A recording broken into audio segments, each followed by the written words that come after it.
current events, Al-Shabaab, which is a Somali group, has recently taken responsibility for the slaughter of approximately 147 university students in Kenya. And what stands out from this massacre is that it happened more or less just slightly after Fajr prayers. They entered the university, and when they brought all these people together, all the students, they posed certain questions based on the Quran. And if you were able to answer those questions, the assumption was that you were a Muslim and you would go one side and be left alone. If you were unable to answer those questions, it would be that you were not Muslim and you were immediately killed. 147 people.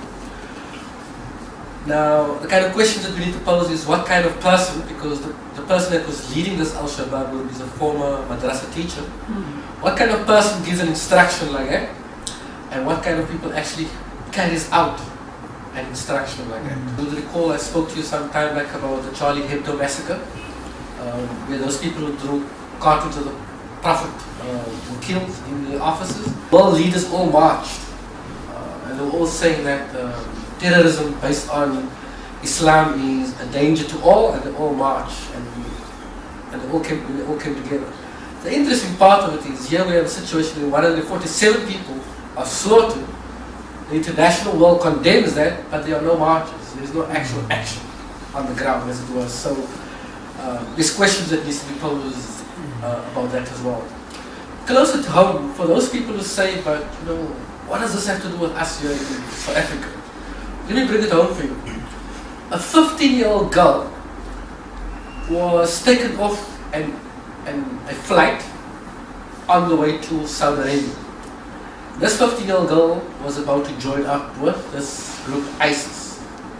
Without going into the merits of the story, ISIS has a very slick way of operating through social media, but this young female belongs to a very prominent Cape Town Muslim family.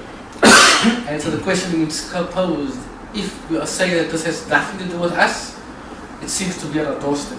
Some of the more enlightened ulama in South Africa, most of them affiliated to the MGC, has in fact been condemning ISIS and groups like that in the recent past, and they've now received death threats for speaking out against ISIS and Al-Qaeda. They too are very selective about which actions to condemn and which actions not to condemn. So in other words, they will condemn the actions of ISIS because it's there in your face.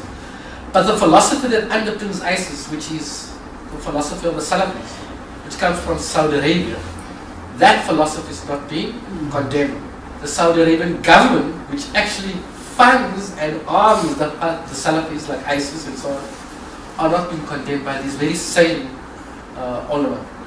So I'm suggesting to you, Jamaat al-Muslimin, that what is happening in the rest of the world is not just happening in the rest of the world, it's coming home, and we need to be aware of this.